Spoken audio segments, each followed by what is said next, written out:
প্রিয় দ্বাদশ শ্রেণীর ছাত্রছাত্রীরা, আশা করি তোমরা সবাই ভালো আছো।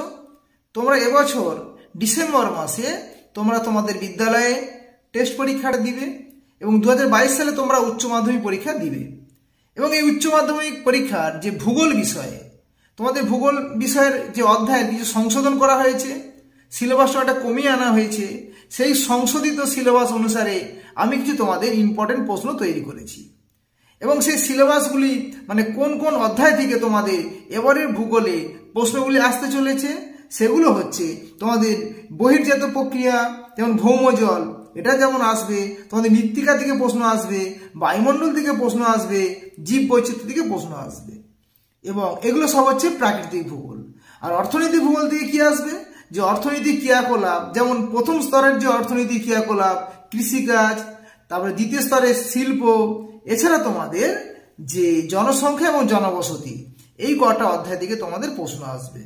আমি তোমাদের এই ইম্পর্টেন্ট যে প্রশ্নগুলি তোমাদের কাছে আমি বলবো এবং সেগুলি আমি দুই একটা কিভাবে তোমাদের পরীক্ষার খাতে লিখতে হয় সেই সংক্রান্ত বিষয়ে আমি আলোচনা করে দেবো।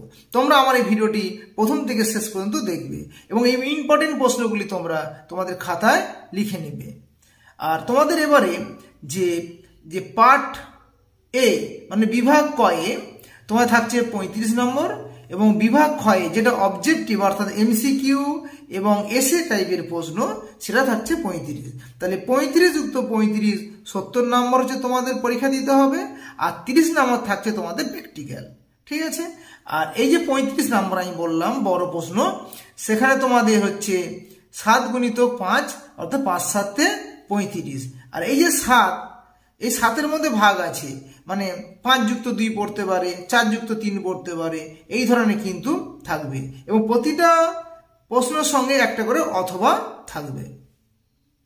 আর বাকি যে পার্ট বি যেটা হচ্ছে তোমাদের অবজেক্টিভ বললাম, সেটা তোমাদের 35 নম্বর হবে।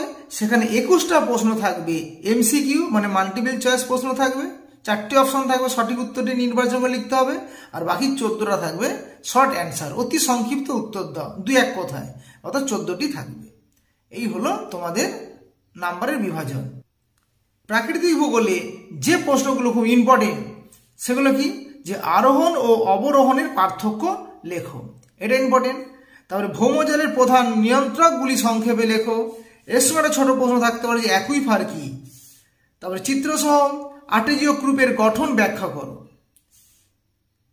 ফ্রিয়েটিক স্তর আর ভাদো স্তর বলিতে কি বোঝো। তারপরে যে কাস্ট ভূমিরূপ গঠনের প্রধান শর্তগুলি লেখো। তারপরে স্ট্যালাকস্টাইট ও স্ট্যালাগমাইটের পার্থক্য লেখো। তারপরে কাস্ট অঞ্চলে বা প্রশ্নটা এভাবে পড়তে পারে যে ভৌমজলের ক্ষয়কার্যের ফলে গঠিত ভূমিরূপগুলি চিত্রসহ লেখো। তারপর বলে দিল যে সোয়ালো হোল, সিংহোল, ডোলাইন, পোলজে, উভালা এগুলো পড়তে পারে, সংক্ষেপে লেখো। সমুদ্র তরঙ্গের ক্ষয়কার্যের ফলে গঠিত ভূমিরূপগুলি চিত্রসহ বর্ণনা করো, এটা পড়তে পারে। রিয়া ও ফিওড উপকূলের পার্থক্য। প্রবাল প্রাচীর গড়ে ওঠার অনুকূল পরিবেশ বা উদাহরণ সহ প্রবাল প্রাচীরের শ্রেণীবিভাগ করো, এটাও খুব ইম্পর্টেন্ট। মৃত্তিকা সৃষ্টিতে জলবায়ু, আদিশিলা, ভূপ্রকৃতির ভূমিকা সংক্ষেপে আলোচনা করো, এটা পড়তে পারে। একটা মৃত্তিকা অধ্যায় থেকে বলছি। এলিভিয়েশন আর ইলিভিয়েশনের মধ্যে পার্থক্য লেখো। উদাহরণ সহ আঞ্চলিক ও অনাঞ্চলিক মৃত্তিকা পার্থক্য বা সংজ্ঞা দাও।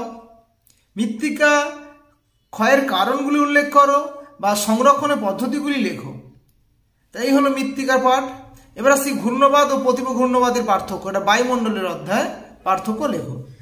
ক্রান্তীয় ঘূর্ণবাদ, নাতিতুল্য ঘূর্ণবাদের পার্থক্য লেখো। জেট বায়ুর সংজ্ঞা দাও ও মৌসুমী বায়ুর ওপর এর প্রভাব আলোচনা করো। তারপরে কি বলেছে, ক্রান্তীয় জলবায়ু ও ভূমধ্যসাগরীয় জলবায়ুর অবস্থান ও পার্থক্য লেখো। স্বাভাবিক উদ্ভিদের বৃদ্ধিতে জলবায়ুর প্রভাব আলোচনা করো। জাঙ্গল উদ্ভিদ ও লবণাম্য উদ্ভিদের অভিযোজনগত বৈশিষ্ট্য লেখো। ওজোন স্তর বিনাশের কারণ ও প্রভাবগুলি সংক্ষেপে লেখো। জৈব বৈচিত্র্য বিনাশের কারণ ও সংরক্ষণের উপায় লেখো। এগুলো হলো প্রাকৃতিক ভূগোলের প্রশ্ন। তোমরা এই প্রশ্নের উত্তরগুলি তোমরা বাড়িতে ভালোভাবে প্র্যাকটিস করবে। এবার আসছি আমরা যে অর্থনৈতিক ভূগোল কি আছে, নিবিড় কৃষি ও ব্যাপক কৃষির পার্থক্য লেখো, দক্ষিণ পূর্ব এশিয়ার ধান চাষের উন্নতির কারণ আলোচনা করো, শ্রীলঙ্কার নারিকেল উৎপাদনে অনুকূল প্রাকৃতিক পরিবেশ আলোচনা করো, সবুজ বিপ্লবের কুফল ও সুফল আলোচনা করো, এটা খুব ইম্পর্টেন্ট। আর নীল বিপ্লব বলিতে কি বোঝো, শ্বেত বিপ্লব কাকে বলে, এর কুফল বা সুফল পড়তে পারে। পাকিস্তানের তুলো উৎপাদনে অনুকূল পরিবেশ আলোচনা করো, উদ্যান কৃষি, ট্রাক ফার্মিং, শস্য প্রকারতা, শস্য সমন্বয় এর সংজ্ঞা লেখো বা গুরুত্ব লেখো, এটা খুব ইম্পর্টেন্ট। ওয়েবারের মত অনুসারে শিল্পের অবস্থানের উপর কাঁচামালের ভূমিকা লেখো সংক্ষেপে। ভারতে খাদ্য প্রক্রিয়াকরণ শিল্পের উন্নতির কারণ ও সমস্যাগুলি উল্লেখ করো। কানাডায় কাগজ শিল্পের উন্নতির কারণ লেখো। মালয়েশিয়া ও ব্রাজিলে, হয় মালয়েশিয়া পড়তে পারে বা ব্রাজিল পড়তে পারে, এখানে রাবার শিল্প কেন উন্নতি লাভ করেছে দেশগুলি, এটাও খুব ইম্পর্টেন্ট। তারপরে বলছে ভারতের রেডিমেড পোশাক শিল্প সম্পর্কে সংক্ষেপে আলোচনা করো, বা ভারতের রেডিমেড পোশাক শিল্প কেন গড়ে উঠেছে বা কেন বিকাশ লাভ করেছে, এটা পড়তে পারে।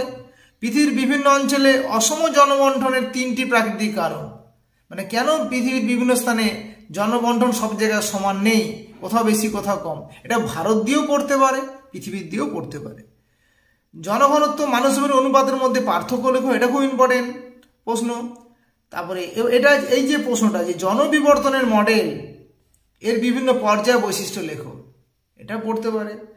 বয়স লিঙ্গ পিরামিডের সংজ্ঞা দাও, উন্নত ও উন্নয়নশীল দেশের বয়স লিঙ্গ পিরামিডের পার্থক্য লেখো। পরিব্রাজনের সংজ্ঞা দাও, এর উদ্দেশ্য লেখো। গোষ্ঠীবদ্ধ বিক্ষিপ্ত রৈখিক জনবসতি গঠনের কারণ বা এদের বৈশিষ্ট্য পড়তে পারে। কর্মধারার ভিত্তিতে পৌরবসতির উদাহরণ সহ শ্রেণীবিভাগ করো।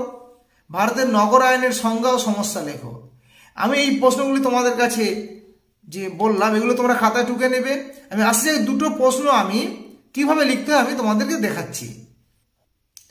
তোমাদের পরীক্ষায় যদি আর্টেজিও গ্রুপের গঠন পড়ে বা আর্টেজিও প্রশ্রবণ যদি পরীক্ষায় প্রশ্ন পড়ে, আমরা কিভাবে লিখব, তোমরা প্রথমে লিখবে যে ভাঁজযুক্ত অঞ্চলে দুটি অপ্রবেশ্য শিলাস্তরের মাঝে অর্ধচন্দ্রাকৃতি বা অধভঙ্গের রূপে কোনো প্রবেশ্য শিলাস্তর অবস্থান করলে এবং ওই প্রবেশ্য শিলাস্তরের প্রান্তভাগ যদি ভূপৃষ্ঠে উন্মুক্ত থাকে, তাহলে সহজেই বৃষ্টির জল ওই শিলাস্তরের ভেতরে গিয়ে সঞ্চিত হয়। পরে এই অপ্রবেশ্য শিলাস্তরকে ছেদ করে কোনো পাইপ প্রবেশ্য শিলাস্তরের মধ্যে যদি পাঠানো যায়, তাহলে স্বাভাবিকভাবে এই প্রবেশ্য শিলাস্তরে সঞ্চিত জল প্রবল চাপে ভূপৃষ্ঠের বাইরে বেরিয়ে আসে। একে বলছি আমরা আর্টেজিও প্রস্রবণ বা আর্টেজিও কূপ। এটা যে উদাহরণ আমরা কি দেবো, ফ্রান্সের আর্তোয়েস অঞ্চলে এইরূপ কূপ খনন করা হয়। এছাড়া অস্ট্রেলিয়ায় ভারতের আহমেদাবাদের গুরগাঁওতে এইরূপ আর্টেজিও কূপ লক্ষ্য করা যায়। আর তোমরা একটা সুন্দর করে ছবি খাতায় আঁকবে। তোমরা দেখতে পাচ্ছ এই যে ছবিটা, যে উপরে অপ্রবেশ্য শিলাস্তর, তারপরে প্রবেশ্য শিলাস্তর, তারপরে অপ্রবেশ্য শিলাস্তর, আর এটা হচ্ছে ভূপৃষ্ঠের উপরের অংশ। বৃষ্টিপাত দেখিয়েছি, তাহলে বৃষ্টির জল যখন পড়ছে, দেখো এই যে উন্মুক্ত আছে, উন্মুক্ত শিলাস্তর আছে, তাহলে সেক্ষেত্রে দেখো ওই যে প্রবেশ্য শিলাস্তরটা উন্মুক্ত আছে। এই বৃষ্টির জল এই প্রবেশ্য শিলাস্তরের মধ্যে ভেতরে গিয়ে সঞ্চিত থাকছে, এটা চাপের মধ্যে থাকছে। পরবর্তীকালে যদি আমরা এখান থেকে পাইপ যদি ঢুকাই এর ভেতরে, এই প্রবেশ্য শিলাস্তরের ভেতরে, তাহলে এই জলটা কিন্তু যে চাপের ফলে যে জলটি আছে, সেই জলটা স্বাভাবিকভাবেই আমরা উপরের দিকে উঠে আসতে দেখব। তাহলে এই ধরনের যে কূপকে বলছি আমরা আর্টেজিও কূপ। এইভাবে তোমরা লিখবে এবং খাতায় ছবিটি আঁকবে। এরপরে যদি অর্থনৈতিক ভূগোল থেকে প্রশ্নটা আসে যে সবুজ বিপ্লবের মানে সুফল এবং কুফল, তাহলে প্রথমে তোমরা সবুজ বিপ্লবটি কি কাকে বলে লিখবে খাতায়। যে স্বাধীনতার পরবর্তীকালে 1960-এর দশকে মানে দশক থেকে ভারতে কৃষি ব্যবস্থার আধুনিক পরিবর্তন আসে, অর্থাৎ চিরাচরিত কৃষি পদ্ধতির পরিবর্তে আধুনিক প্রযুক্তি, উচ্চ ফলনশীল বীজ, সার, কীটনাশক ঔষধের ব্যবহার, জলসেচ ব্যবস্থা, কৃষিতে ঋণ প্রদান প্রভৃতির সাহায্যে কৃষিজ ফসলের উৎপাদনটা বৃদ্ধি পায়। এরূপ পরিবর্তনকে আমরা বলছি সবুজ বিপ্লব। মানে 1960-এর দশকে মানে কৃষিক্ষেত্রে কিন্তু বিভিন্ন যে ব্যবস্থাগুলি তখন নেওয়া হয়েছিল, তার ফলে কি হয় যে কৃষির ফসল উৎপাদনটা ধীরে ধীরে বৃদ্ধি পায়। তাহলে এই বৃদ্ধি পাওয়াটাকে বলছি আমরা বিপ্লব। যেটা কৃষিক্ষেত্রে হয়েছিল বলে একে বলছি আমরা সবুজ বিপ্লব। তাহলে ভারতবর্ষে কোন কোন রাজ্য এর দ্বারা প্রভাবিত হয়েছিল? পাঞ্জাব আর হরিয়ানা। কোন কোন ফসল? তোমার লিখবে গম ও ধান। এর নেতৃত্ব কে দিয়েছিল? Norman Borlaug. সুন্দর করে পয়েন্ট করে লিখবে। এবার আসছি আমরা এর সুফলগুলি কি ছিল। এক, কৃষিজ দ্রব্যের উৎপাদন বৃদ্ধি পেয়েছে, এটা সুফল। কৃষকদের আয় বৃদ্ধি পেয়েছে। খাদ্যশস্যের আমদানি কমে গেছে, মানে বাইরে থেকে আমদানি করতে হচ্ছে না, দেশের মধ্যে থেকে খাদ্যশস্য আমদানি বাড়ছে। বর্ধিত লাভের মাধ্যমে কৃষির উন্নতি হচ্ছে। কৃষিভিত্তিক শিল্পের উন্নতি হচ্ছে। গ্রামীণ কর্মসংস্থান বৃদ্ধি পাচ্ছে। কৃষকদের দৃষ্টিভঙ্গির পরিবর্তন হচ্ছে। এগুলো হচ্ছে তোমার সুফল, মানে ভালো দিক।